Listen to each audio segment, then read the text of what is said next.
Incentives for non-employees. Why would a company want to reward non-employees? 20 years ago, with a few exceptions, you either worked for a company, usually full-time, or you didn't. With the exception of the occasional non-executive director, it would have been considered very odd to grant options other than to employees.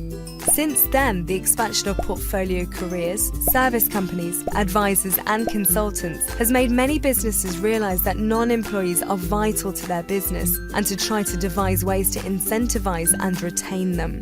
Unfortunately, the legislation has not kept up with changing work patterns, and the principal tax-advantaged share plans such as EMI, employee shareholder and CSOPs are not open to non-executives or other non-employees. So what is available for non-employees?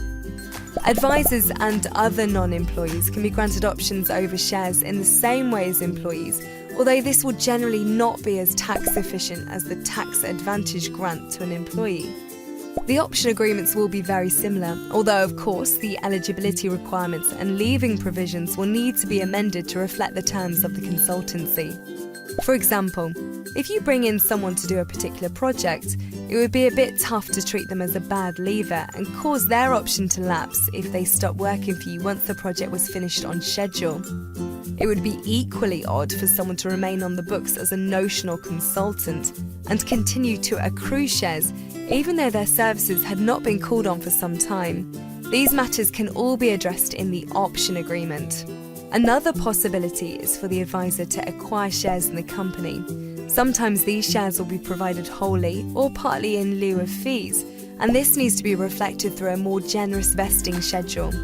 If the share value is very low at the time the advice is commissioned, payment through shares may be attractive to both parties.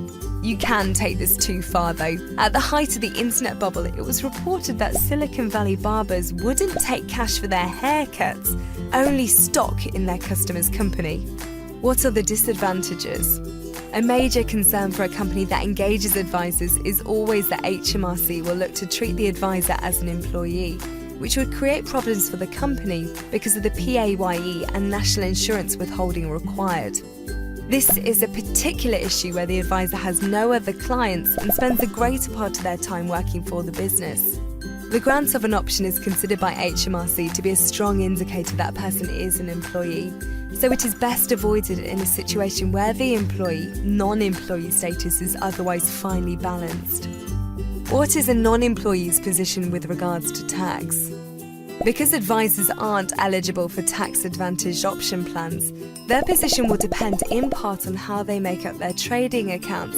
In some circumstances, options may be granted to a service company rather than an advisor, though this can give rise to its own problems where the advisor extracts cash from the service company. The easiest solution may well be the simplest. That is for the advisor to become a shareholder in the company early on when the shares have a low value, but this depends on the specific circumstances of both company and advisor. How can we find out more? If you'd like to find out more about what kind of share scheme might work in your company, we have a number of additional short animated tutorials that will give you the information you need. Postlethwaite are a law firm specialising in employee share ownership. We are employee-owned ourselves, and we feel that this helps to make the company a fulfilling and engaging place to work, benefiting our own business.